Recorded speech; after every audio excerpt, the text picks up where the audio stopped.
दोस्तों, भारत एक ऐसा देश है जिसको त्योहारों की भूमि कहा जाता है।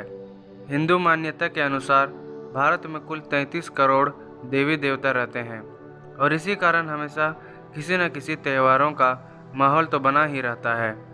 इन्हीं पर्वों में से एक खास पर्व है दीपावली, जो दशहरा के 20 दिन बाद आता है। इस त्यौहार को देश में ही नहीं बल्कि विदेश में भी धूमधाम से मनाया जाता है। लेकिन हम दिवाली क्यों मनाते हैं? आखिर इसके पीछे का कारण क्या है?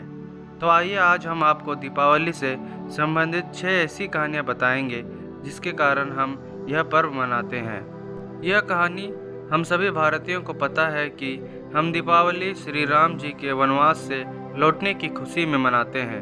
मंथरा के गलत विचारों से पीड़ित होकर भरत की माता कैकेयी श्री राम को उनके पिता दशरथ से वनवास भेजने के लिए वचनबद्ध कर देती हैं। ऐसे में श्री राम अपने पिता के आदेश को सम्मान करते हुए माता सीता और भाई लक्ष्मण के साथ 14 वर्ष के वनवास के लिए निकल पड़ते हैं।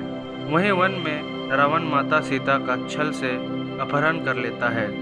तब श्री राम सुग्रीव की वानर सेना और प्रभु हनुमान के साथ मिलकर रावण का वध करके सीता माता को छुड़ा लाते हैं। उस दिन को दशहरा के रूप में मनाया जाता है और जब श्री राम अपने घर अयोध्या लौटते हैं तो पूरे राज्य के लोग उनके आने की खुशी में रात्रि के समय दीप जलाते हैं और खुशियां मनाते हैं। तब से यह दिन दीपावली के नाम से जाना जाता है।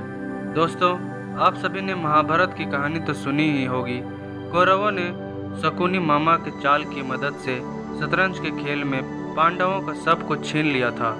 यहाँ तक कि उन्हें राज्य छोड़कर 13 वर्ष के लिए वनवास भी जाना पड़ा था। इसी कार्तिक अमावस को वो 5 पांडव युधिष्ठिर, भीम, अर्जुन, नकुल और सहदेव 13 वर्ष के वनवास से अपने राज्य लौटे थे। उनके लौटने की खुशी में उनके राज्य के लोगों ने दीप जलाकर खुशियां मनाई थी। यह भी एक कारण माना जाता है दिवाली मनाने का। दोस्तों, मुगल बादशाह जहांगीर ने सिखों के 6वें गुरु गोविंद सिंह सहित 52 राजाओं को ग्वालियर के किले में बंदी बनाया गया था। गुरु को कैद करने के बाद जहांगीर मानसिक रूप से परेशान रहने लगा। जहांगीर को स्वप्न में किसी फकीर से गुरुजी को आज़ाद करने का हुक्म मिला था। जब गुरु को कैद से आज़ाद किया जाने लगा तो वे अपने साथ कैद हुए राजाओं को भी रिहा करने की मांग करने लगे। गुरु हरगोविंद सिंह के कहने पर राजाओं को भी कैद से रिहाई मिली थी।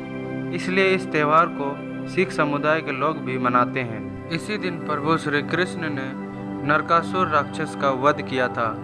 नरकासुर उस समय प्रागज्योतिषपुर का राजा था, जो कि आज दक्षिण नेपाल एक प्रांत में है। नरकासुर इतना क्रूर था कि उसने देवमाता अदिति के शानदार बालियों तक को छीन लिया। देवमाता अदिति श्री कृष्ण की पत्नी सत्यभामा की संबंधी थी। नरकासुर ने कुल 16 भगवान की कन्याओं को बंधित करके रखा था। श्री कृष्ण की मदद से सत्यभामा ने नरकासुर का वध किया और सभी देवी कन्याओं को उसके चंगुल से छुड़ाया। ये भी एक कारण माना जाता है दीपावली मनाने का। हर बार दीपावली का त्यौहार हिंदी कैलेंडर के अनुसार कार्तिक महीने के अमावस्या के दिन मनाया जाता है। इसी दिन समुद्र मंथन के दौरान माता लक्ष्मी जी ने सृष्टि में अवतार लिया था। माता लक्ष्मी को धन और समृद्धि की देवी माना जाता है। इसीलिए हर घर में दीप जलने के साथ साथ हम माता लक्ष्मी जी की पूजा भी करते हैं। यह भी दीपावली मनाने का एक मुख्य कारण है। राजा विक्रमादित्य प्राचीन भारत के एक महान सम्राट थे। वे एक बहुत ही आदर्श राजा थे और उन्हें उनके उदारता, साहस तथा विद्वानों के संरक्षणों के कारण हमेशा जाना जाता था। इसी कार्तिक अमावस्या को उनका राज्याभिषेक हुआ था। राजा विक्रमादित्य मुगलों को धूल चटाने वाले भारत के अंतिम हिंदू सम्राट थे।